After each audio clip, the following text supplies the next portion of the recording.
নমস্কার দর্শক বন্ধুরা, ঐশ্বরিক বার্তা চ্যানেলে আরও একটি নতুন ভিডিওর সঙ্গে আপনাদের স্বাগত জানাই।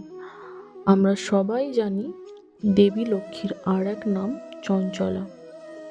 আর আমরা এটা সবাই চাই যেন লক্ষ্মী দেবীর কৃপা সদা সর্বদা আমাদের উপর এবং আমাদের পরিবার ও সংসারের উপর থাকে।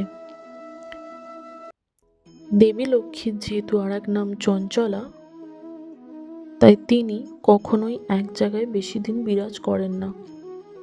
তাই দেবী লক্ষ্মীকে সন্তুষ্ট রাখার কিছু উপায় আজ আপনাদের সঙ্গে আলোচনা করব এবং দেবী লক্ষ্মীকে সন্তুষ্ট রাখতে কোন কাজগুলি একেবারেই করা উচিত নয় সে বিষয়েও আজ আপনাদের সঙ্গে আলোচনা করব। এই ভিডিওটি দেখে যদি আপনি উপকৃত হন এবং ভিডিওটি যদি আপনার ভালো লাগে, তাহলে আপনার পরিবার এবং আত্মীয়দের কাছে ভিডিওটি শেয়ার করবেন। ভালো লাগলে একটি লাইক করবেন। লক্ষ্মী দেবী আপনার উপর ক্ষিপ্ত হয়ে উঠবে এই ভুলগুলো যদি প্রতিদিন করতে থাকেন, তাহলে লক্ষ্মীর কৃপা দৃষ্টি থেকে বঞ্চিত হতে পারেন। আর যাই করুন, এই কয়েকটি কাজ ভুলেও করবেন না। লক্ষ্মী দেবীকে সন্তুষ্ট রাখতে কোন কাজগুলি করা উচিত আর কোন কাজগুলি করা একেবারেই উচিত নয় জেনে নিন আজই।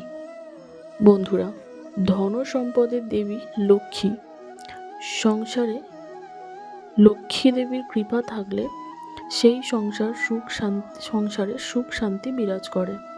তবে লক্ষ্মী দেবী যদি একবার অসন্তুষ্ট হন, তখন পরিবারের সমস্যা কিন্তু পিছু ছাড়বে না। অর্থ সংকট লেগেই থাকবে।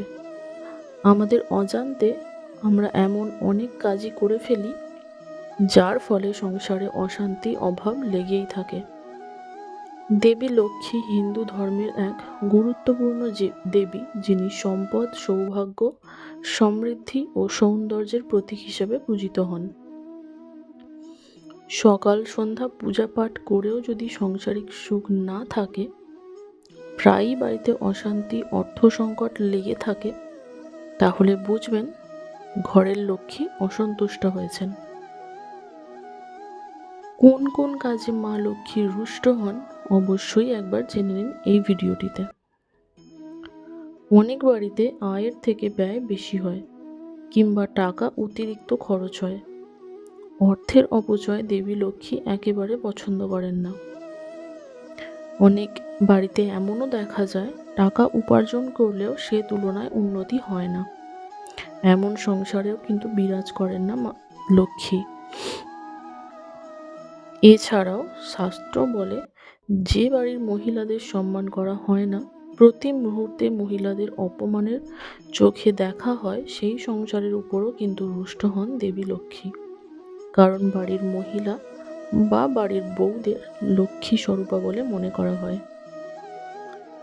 এছাড়া অনেক বাড়িতে প্রায়শই অতিরিক্ত খাবার ফেলে দেওয়া হয়, খাবার নষ্ট করা হয়।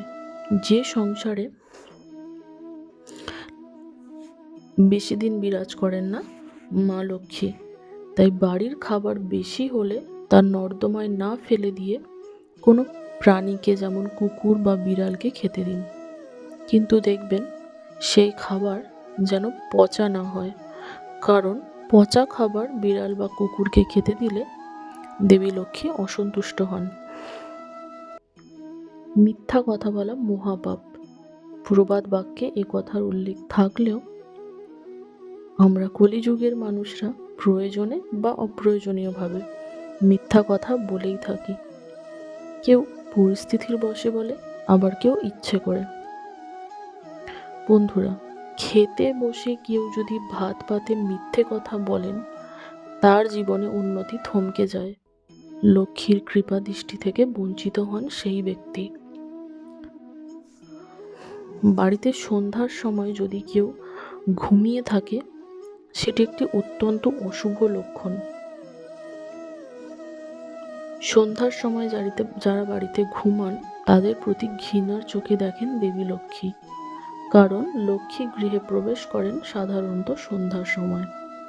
এমন অবস্থায় ঘরের কোনো সদস্য যদি বিছানার উপর শুয়ে ঘরের দরজা বন্ধ করে ঘুমিয়ে থাকেন, এই কাজ তার সংসার বা তার বাড়ির জন্য যথেষ্ট ক্ষতিকর ও অমঙ্গলকারী।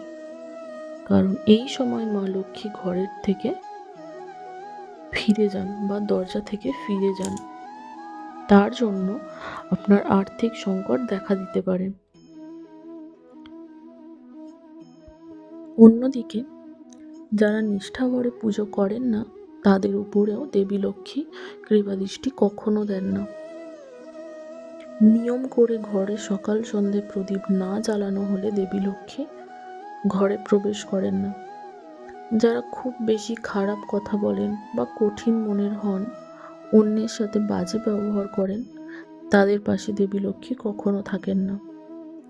এমন ব্যক্তিদের ওপর লক্ষ্মী দেবী সর্বদা ক্রুদ্ধ হন। যতটা সম্ভব আপনি আপনার রাগ নিয়ন্ত্রণ করুন এবং মানুষের সাথে ভালো ব্যবহার করুন।